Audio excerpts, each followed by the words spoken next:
Willie D. Live. Because a punk-ass coach cut me in the 10th grade, bitch-ass mother. And he dead now, but still, you know. Now that's the more Curry I know. Yeah, bitch-ass mother cut me in the 10th grade. I thought it was the end of the world, but it was a revelation to who I was going to be. Yeah. You know, because I learned, I said, you know, I learned how to, educate myself once I got cut, you know. So I said, okay, he going to cut me, okay. It was a different motivation. It spent me to a different motivation. Man, you said you call your coach a bitch-ass motherfucker. Yeah. That sequence of words seems like one of your favorites. It seems like one of your go-tos because you said that about Steve Harvey. Bitch-ass mother. Yeah. Well, if you was a bitch-ass mother, you know you was a bitch-ass mother. Bitch-ass mother is a certain type of mother. You know what it is. You know what I'm talking about. You from the hood. You know what I mean? If I say you was a bitch-ass mother, you know, I mean, you just, you know, you ain't, you know, I have to explain that. Yeah. You know. Have you ever had to, like, get into it with somebody? You use those words. Those are fighting words. No, I don't fight nobody. You don't have to fight. I tell these mother, you's a bitch-ass mother. I mean, I got to fight you. He going to say, what'd you say? I'm saying, you heard what I said. And that's it. I ain't fighting you. If I fight you, if I see you, I'm going to walk up and knock you the out. I don't have to talk and all that bullshit. I don't do that talking. Okay. You know, walk up and knock you the out. So you saying that Will Smith did it wrong. Well, you know. You wouldn't have accepted the slap. That's what you're saying. Nigga, please. First of all, ain't no man going to walk up on me. You feel me? Ain't no man walking up on me and saying things anyway. You feel me? But okay. Let's be realistic here. Mm-hmm. A man could temporarily lose his mind and walk up to you and say something reckless. You can't control that. Yeah, you can't control that. What you do after But he walked up to him and hit him and then said, see, that he don't got that ghetto in him. Will ain't got that ghetto in him. You're supposed to say it while you hitting the motherfucker. Keep my mother right out your mouth. And he hit the motherfucker. He didn't even, his ear was still ringing. He didn't hear nothing he said. He just said, nominees. You gotta let him know before. How often did you fight in the neighborhood when growing up? In my neighborhood? Yeah. You know, that's funny. Because we didn't fight. We really didn't fight. I didn't fight. Mm-hmm. I used my comedic skills to get out of these altercations. I mean, you know, that's true. It sounds funny, but this is a true story. I remember the dudes had me down, and I said something funny. My mama got chicken or something. And they said, what'd he say? And they just did what you did. They started laughing, and I ran.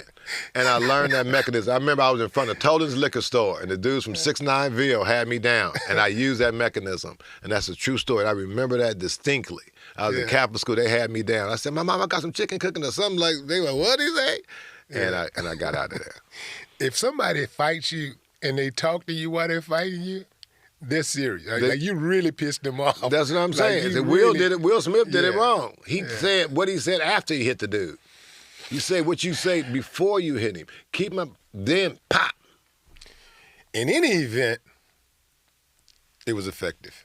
It was effective. The slap was effective because, man, that thing is going to be around forever. They probably have the 100-year anniversary of the slap. You go down in infamy for the rest of life. It's infamy for life. I don't even know how you can get somebody back for that. The only thing you could possibly do is slap them on the Oscars, like at the Oscars. No. You go to their door. You go up, do their door, and slap the shit out of them and leave. Well, actually, I think that if somebody slap you, you got to do more than slap them. For example, so, you know, to me, slapping a man, it's degrading. It's probably more disrespectful than spitting on a man or kicking a man. Yeah. Slapping a man, that means you're a bitch. Yeah.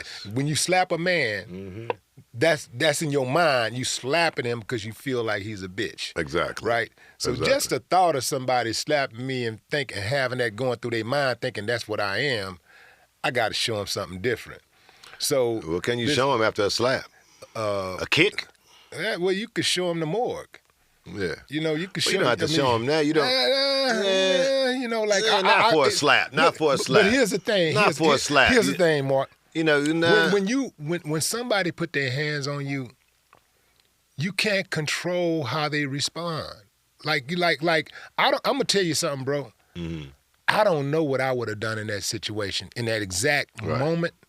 I don't know exactly what I would have done if I was Will or Chris. Right. I don't know. Well, I mean, I agree with you because this is you had an event that's like you didn't know what to do for a minute. Yeah. Huh? This has been nationally broadcasted. Right. But I do know if somebody would have slapped me, I don't care. Man, I could be in heaven getting ready to go through the gate. Right. If somebody slapped me, they ass, I'm finna get dead on their ass, bro. And I'm gonna be on them so. You know how you have to try to claw a German Shepherd off somebody and they biting? It's gonna be like that. I think that the shock was such of a shock. I think it just threw everything off. It's totally threw me off because, you know. I thought it was fake. I thought it was fake. I like Will. You know what I'm saying? Will has always been a good dude, and Will has put the work in, and Chris has too. You know, they both put work in. These guys have, you know, they're on a different level. Right. And so you might expect, you know, one of the little new Instagram comedians or something to get into a squabble. Right. But you don't even expect, even people like you know what I'm saying, on your level, with your iconic status, nobody expect a Mark Curry to be fighting anywhere. Right. You know, You'll never see me fight. Use your... You'll never see me. When you saw me on that tape in the lobby, you know, when they had me in the lobby. Colorado Springs. That's why I was calm because I knew if, as a black man, if I raised my voice in any type of way, they was going to use that. That's why I was calm. And if I needed to knock them motherfuckers out, 1-2, and you're toothless.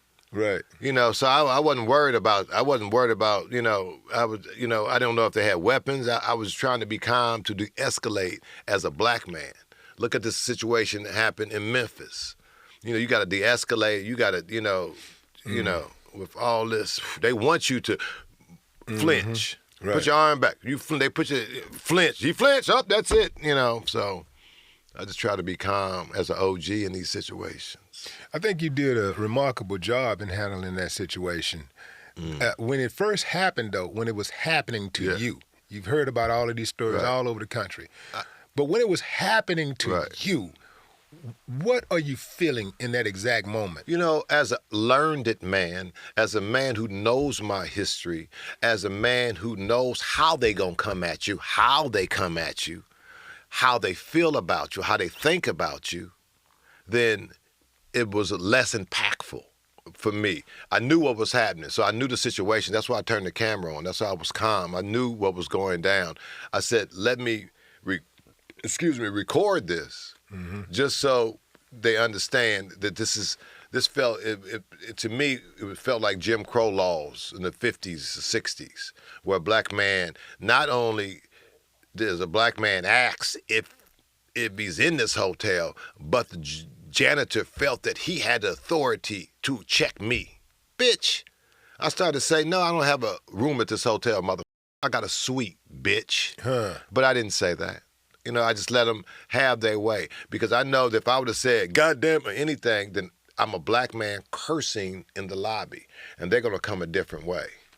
So that's why I was very calm. And it took a little bit of my masculinity out. It's like, oh, man. I left the hotel. I went to a Motel 6 because they don't got lobbies.